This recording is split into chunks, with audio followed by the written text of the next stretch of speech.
Muy bien, buenas tardes a todos. Para empezar, quiero agradecer a los coordinadores la oportunidad de poder compartir ustedes un tema tan especial, en este caso como lo es la estadística descriptiva, específicamente. Realmente hablar de estadística, pues como todos lo sabrán, la estadística es una ciencia y pensar en 40 minutos poder describir y hablar un tema tan amplio como esto es un poco difícil, pero vamos a hacer lo posible por lo menos para poder dar conceptos muy generales y la idea principal de poder de alguna manera compartir con ustedes el valor que la estadística tiene en cualquiera de las ramas en las que se manejen datos estadísticos. Entonces, quisiéramos empezar entonces porque la estadística es una ciencia que estudia cómo se debe de manejar y utilizar la información para poder orientar las acciones de situaciones prácticas que envuelven incertidumbre. Y esto es bien importante.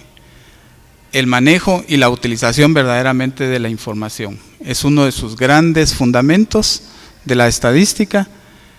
Esto definitivamente la hace ser lo que ya hemos dicho, una de las ciencias que se convierte en ciencia auxiliar de la mayoría de las otras ciencias que de alguna u otra manera manejan información o datos numéricos en este caso.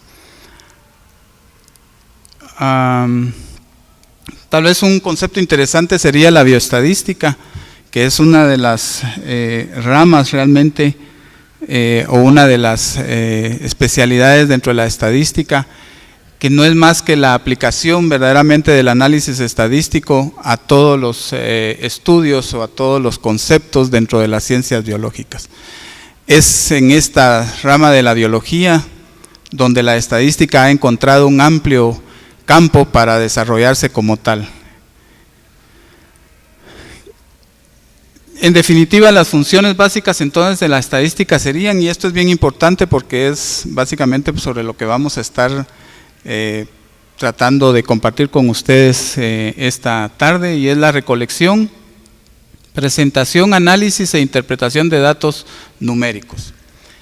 Ese orden es algo valiosísimo, es algo bien importante que tenemos que tener presente cuando verdaderamente nosotros hagamos estadística.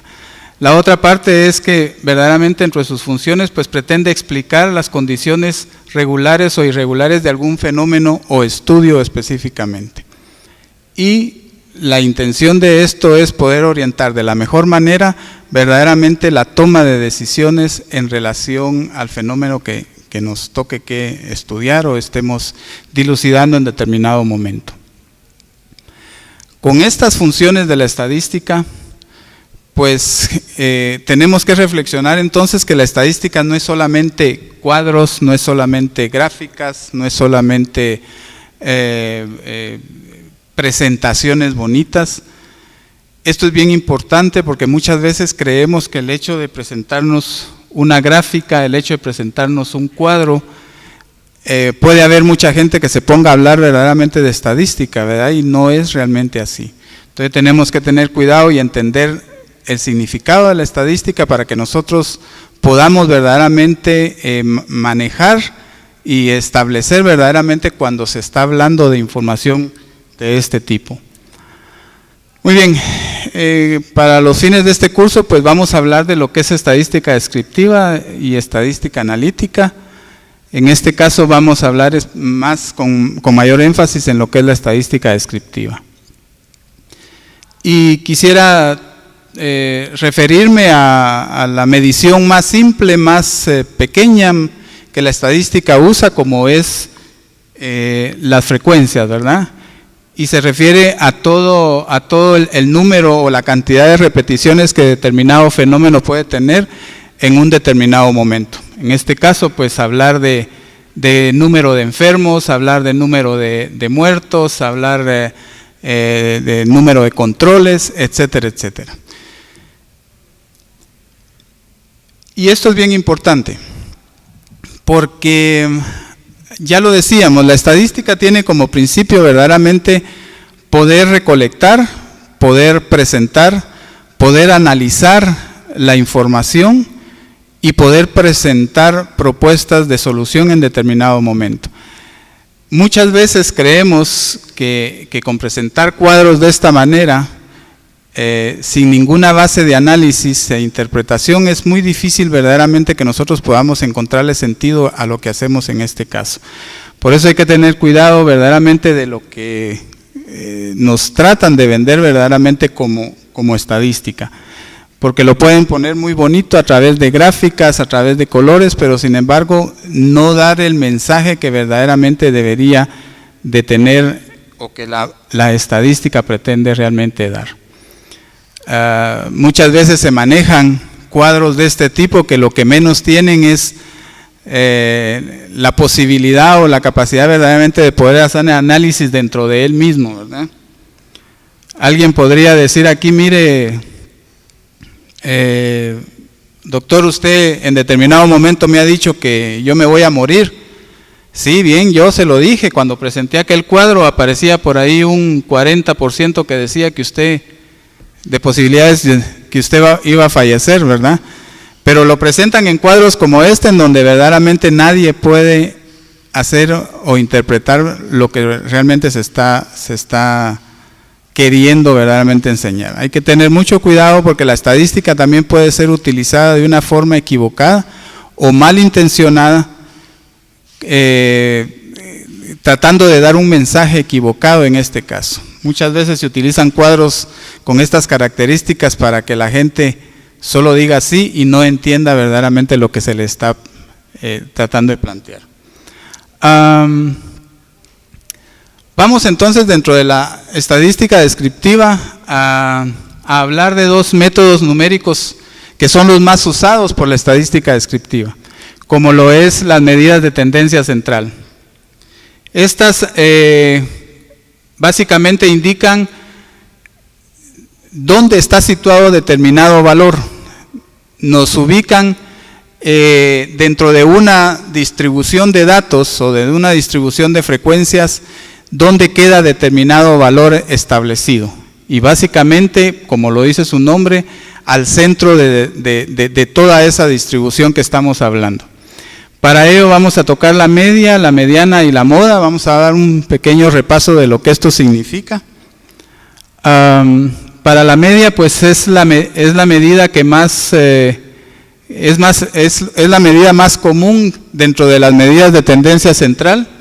Es también conocida como el promedio, ¿verdad? Y por lo mismo su manera de calcularla pues es bien sencilla, es sumar todos los valores que yo puedo encontrar de un acontecimiento o de algún suceso, sumarlos y distribuirlos y dividirlos, dentro del número de observaciones o casos que se hayan tenido.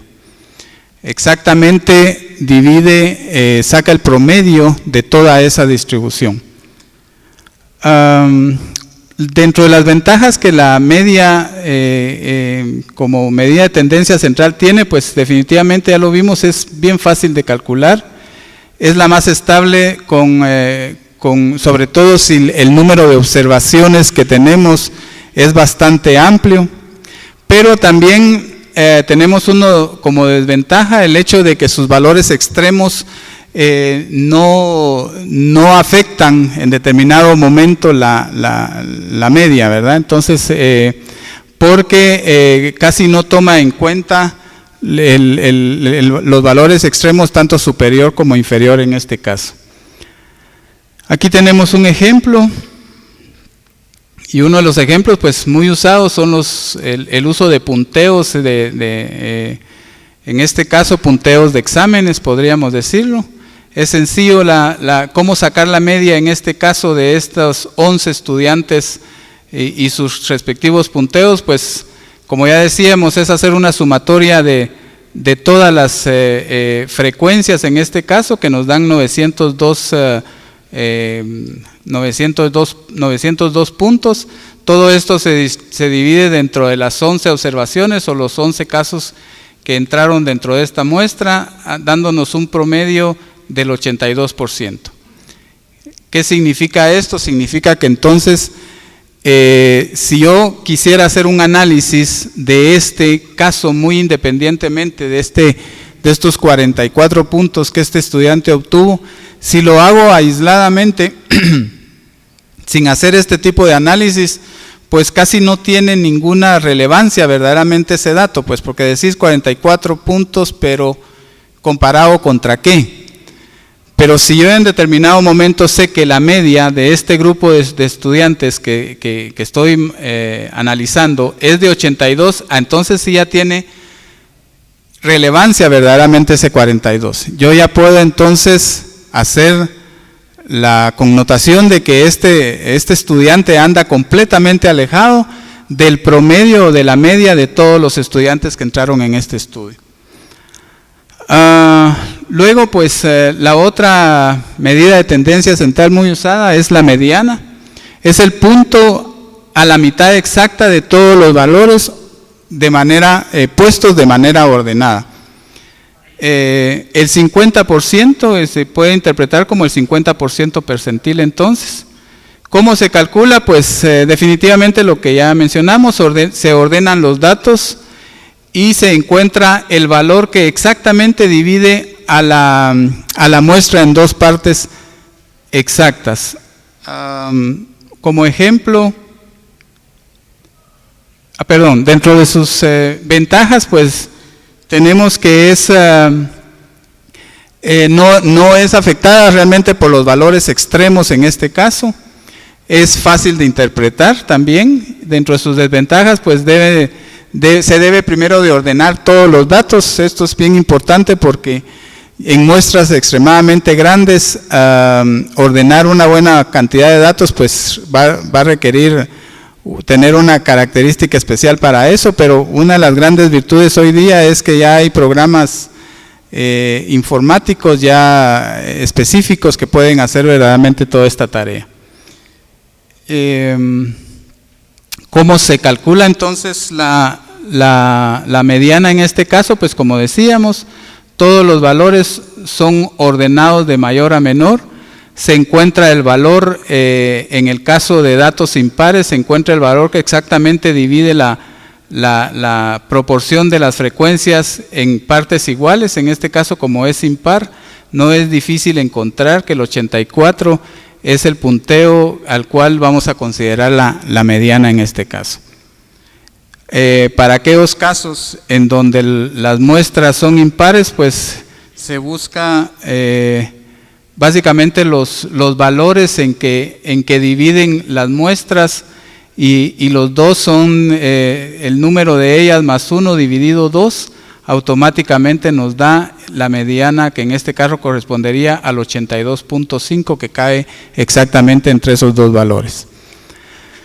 Muy bien, ¿qué significa entonces, qué significa este concepto de la media entonces? Pues lo interesante aquí es que podemos deducir que a partir de este 82.5, el 50% de los casos están quedando por debajo de ese valor, como el 50% de los casos está quedando por arriba de ese valor. Es bien interesante pensar que entonces, si este valor fuera niveles de hemoglobina, por ejemplo, en determinado paciente, y pensar que esto anduviera por un valor de 10 puntos y algo, que sería la mediana, uno podría pensar que la mitad de esa población de ahí para abajo automáticamente tiene problemas anémicos, ¿verdad? O problemas con niveles de hemoglobina bajo en este caso.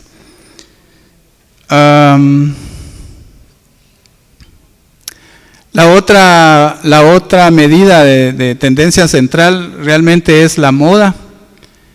Y como su nombre lo dice, pues básicamente es lo que está de moda, significa que es lo que más se repite en este caso, ¿verdad? Son aquellos valores los más comunes dentro de una distribución y se pueden encontrar poniendo los valores en orden, se cuenta cuántas veces cada valor ocurre o de qué manera ese valor se repite. El valor que se repite más, pues automáticamente resulta ser la moda en este caso. Una de las ventajas que tiene la moda pues es su utilidad cuando hay agrupaciones con diferentes valores, y por el otro lado, dentro de sus desventajas, pueden no existir datos verdaderamente que se apareen en este caso, y por lo tanto no existir este tipo de medición en este caso. Este es un ejemplo, ¿verdad? El mismo ejemplo que hemos venido revisando.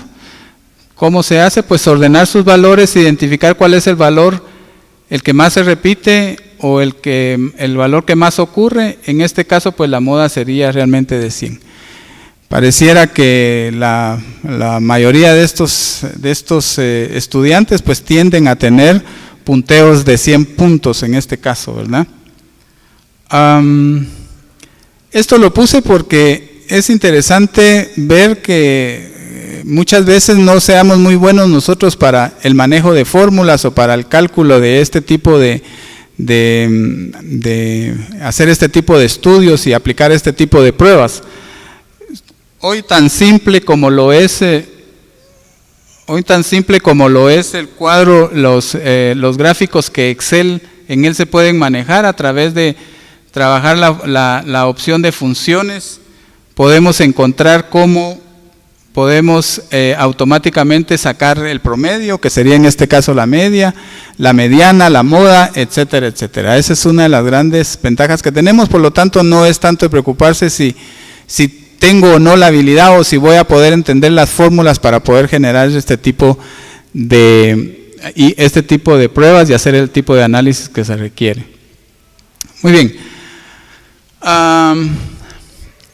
Dentro de la estadística descriptiva también existe otro método numérico que se utiliza mucho para esto, que es como un complemento de las medidas de tendencia central, o las medidas de tendencia central en un momento son complemento de las medidas de dispersión o de variación. Lo que realmente aquí nos está mostrando las medidas de dispersión es que nos indican verdaderamente cuánto los datos se aproximan entre sí, o cuánto en determinado momento se distancian o están distanciados uno del otro. Cómo se distribuyen los datos en determinado momento, en este caso en relación a un eje central que sería la media como dato de referencia. Por lo tanto, automáticamente las medidas de dispersión o de variación dependen de valores centrales, como serían las medidas de tendencia central, específicamente la media. Las medidas de dispersión, entonces, podemos encontrar dentro de ellas estas opciones, digamos, como medidas de dispersión. Si hablamos del rango, pues automáticamente señala la amplitud o los márgenes en los que un fenómeno puede realmente mostrarse o está desarrollándose el estudio que realmente nosotros estamos realizando. ¿Cómo calcularlo? Esto es bastante sencillo. Se ponen los valores en orden, se encuentra el valor mínimo y el valor máximo, se resta el valor mínimo al valor máximo. En este caso, aquí con este ejemplo, en este grupo de edades, estamos hablando que el rango de edades está entre los 15 y los 76 años. De una manera gráfica, pues podemos ver aquí el rango, de dónde a dónde específicamente se está mostrando todo este fenómeno que nosotros estamos estudiando en este caso. Otro elemento importante de las medidas de dispersión es la desviación estándar, que específicamente esta sí va a establecer verdaderamente cuánto se van a separar los datos entre sí, o específicamente cuánto se van a separar de lo que nosotros establezcamos como nuestro punto de referencia, que en este caso sería el promedio. Y se define como la raíz cuadrada de la varianza de la variable. Vamos a ver en detalle a qué nos referimos con esto.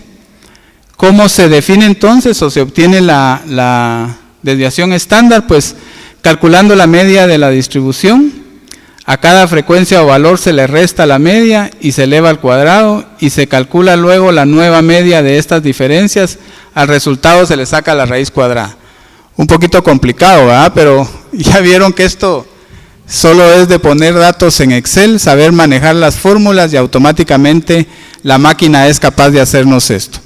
Veamos qué es lo que realmente estoy hablando con un ejemplo bastante atractivo que tenemos aquí, y es que se tomó en este caso la altura de 5 perros, los cuales fueron 60 centímetros, 47, 43, 17 y 30 centímetros. Vistos gráficamente, estos son los 5 animalitos a los que se les tomó su talla. Las flechas indican de dónde a dónde fue medido cada uno de ellos. Entonces decíamos que luego, para poder obtener la desviación estándar, pues todas las medidas automáticamente se le saca la media, ¿verdad? Y esta media se le resta luego a cada uno de las medidas que cada uno de los perros tuvo, y con esto automáticamente podemos identificar cuánto cada uno de ellos se separó de nuestro punto de referencia, que fue la media de las estaturas de estos animalitos. Muy bien, ahora para calcular la diferencia en relación a la media, pues lo que decíamos, para sacar la varianza, cada una de las diferencias se eleva al cuadrado, se divide entre 5 y se vuelve a sacar de nuevo la media, la cual posteriormente se le saca la raíz cuadrada y ya nos da una desviación estándar de 48 puntos, de 14.8. Esto, como les digo, el objetivo aquí es entender para qué sirve la desviación estándar, ya que esto pues es cuestión matemática y que ya las máquinas hoy día nos han facilitado mucho ese trabajo. ¿Qué significa realmente esto entonces? Que ese 14.8 o 15 centímetros de diferencia es exactamente la manera como se distribuyen las estaturas de estos animalitos en relación a la media. Aproximadamente hay una diferenciación entre 15 centímetros hacia lo alto y 15 centímetros hacia la parte baja de cómo fueron distribuidas las edades aproximadamente de estos animalitos. Muy bien, ¿qué es lo que realmente estamos hablando cuando hablamos de medidas de tendencia central y medidas de dispersión en este caso? Pues básicamente es cómo podemos nosotros encontrar la composición o la distribución de los casos o de las frecuencias que nosotros estemos estudiando en determinado momento, o de la investigación que realmente nosotros estemos haciendo. Estos son dos conceptos bien interesantes, bien importantes para ver ya dentro de las gráficas cómo es que se da realmente esa distribución. Y hablamos de simetría a aquella medida que nos permite identificar si los datos se distribuyen de forma uniforme alrededor del punto central. Puede ser que los datos están proporcionalmente distribuidos a nuestro eje central simétrico de una curva, como puede ser que esté sesgado hacia un lado, hacia el lado izquierdo o lado derecho en este caso. Por lo tanto, la simetría puede presentarse en 3 diferentes estados. Aquí lo vemos, la curva simétrica es la que automáticamente todos sus datos están compaginados a lo que le estamos llamando el eje simétrico, que sería en este caso la media, mientras que cuando le llamamos curva asimétrica negativa es cuando la mayoría de los datos están concentrados hacia el lado izquierdo, es decir, cuando nos referimos a los valores más bajos, y lo que vamos a entender como asimetría positiva es cuando los datos están orientados hacia el lado derecho de nuestro eje simétrico, que correspondería a los valores más altos en este caso. Hay otro concepto muy interesante para hacer este tipo de análisis y es la kurtosis, que no es más que la medida que determina el grado de concentración de los valores en determinada región, en determinado momento, dentro de una presentación. Podemos encontrar 3 tipos, que son la leptocúrtica, la mesocúrtica y la platicúrtica en este caso. Veámoslo gráficamente, y es un poco lo que decíamos. Esta es una curva leptocúrtica por el hecho de que la mayoría de los datos se concentran a todo lo largo verdaderamente de nuestro eje simétrico, mientras que lo que podemos considerar como lo más normal es la curva mesocúrtica en este caso, que es una distribución bastante equitativa y pareja, y la platicúrtica en este caso, que sería la que hay una distribución mucho más amplia y que tiende a irse hacia los lados en este caso.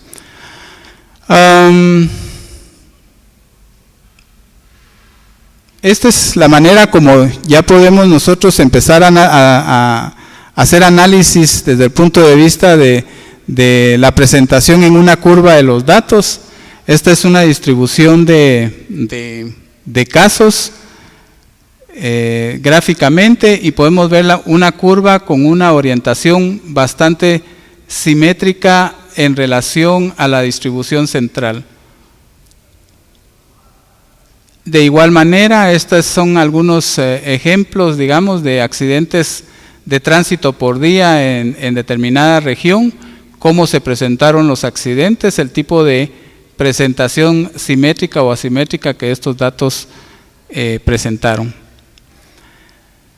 Tal vez algo interesante que creo yo que debemos de tomar en cuenta en este momento es el hecho de que cualquier análisis estadístico que podamos nosotros tener, o cualquier análisis estadístico, cualquier información estadística que en determinado momento nos corresponda revisar, estudiar o analizar, es muy importante que nosotros tengamos claridad la fuente verdaderamente de la información. Las estadísticas es fácil que puedan ser alimentadas con datos equivocados, porque el objetivo que se pretende verdaderamente sea otro y no el de mostrar la realidad de determinado fenómeno. Entonces, tener presente que toda la vida ante situaciones específicas de determinados fenómenos, nosotros nuestra intención debe ir a averiguar y asegurar que la calidad de la información que estamos presentando o se nos está presentando es verdaderamente confiable en este caso.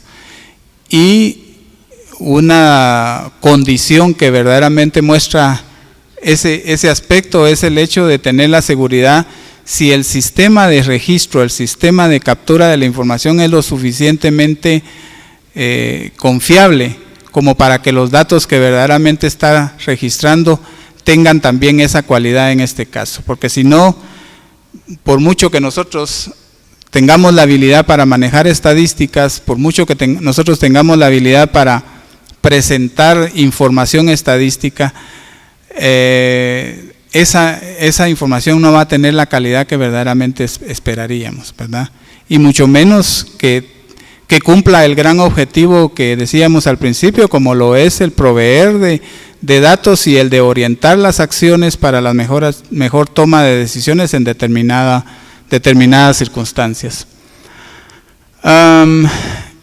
Cuando se habla de presentación y análisis, es otro aspecto bien importante, es otra condición de la estadística de mucho valor, y es el hecho cómo hago yo para presentar verdaderamente la información, qué utilizo yo como herramientas para la presentación y el análisis realmente de la información, porque como decíamos, de ahí va a depender verdaderamente que podamos hacer una adecuada y correcta toma de decisiones.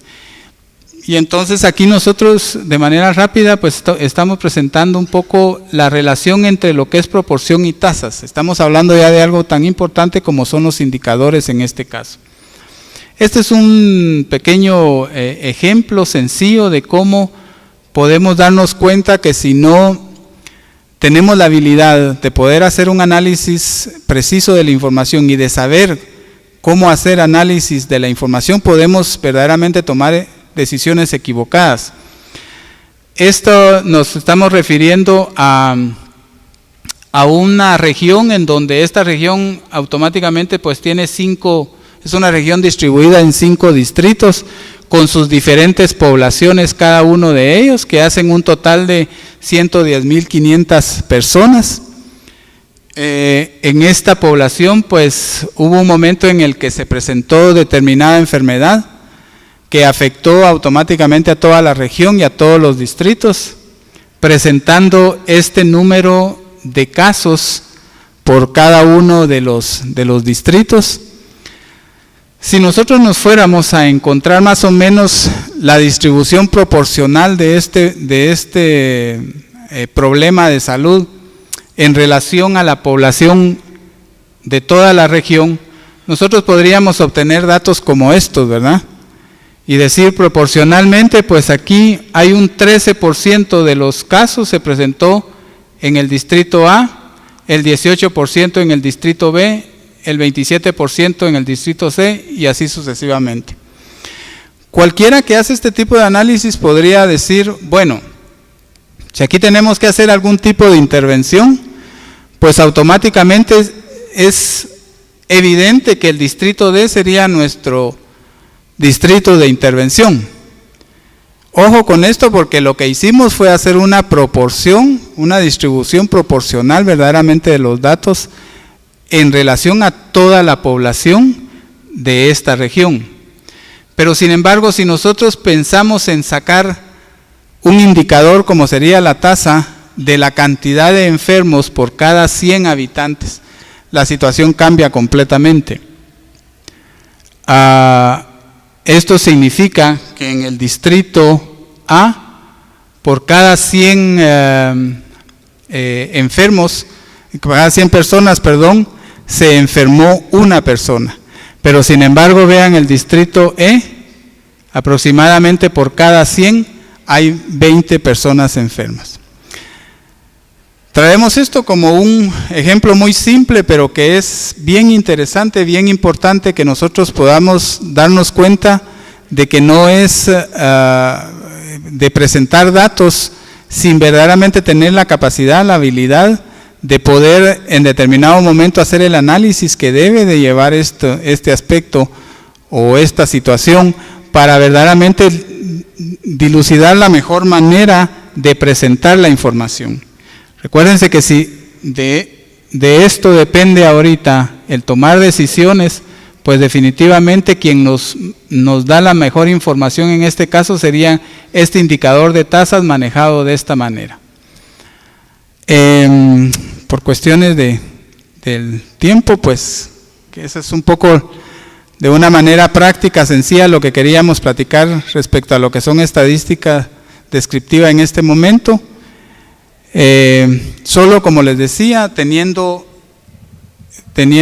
bien clara la condición, lo necesario verdaderamente que nosotros como investigadores o como personas responsables en determinado momento de tomar decisiones respecto a situaciones o estadísticas, tengamos la certeza de que lo estamos tomando sobre una base de información que verdaderamente es valedera, ¿verdad?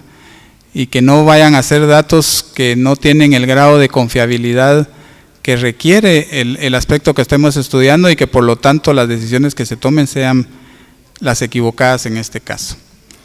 Así es de que por mi parte quisiera agradecer su atención.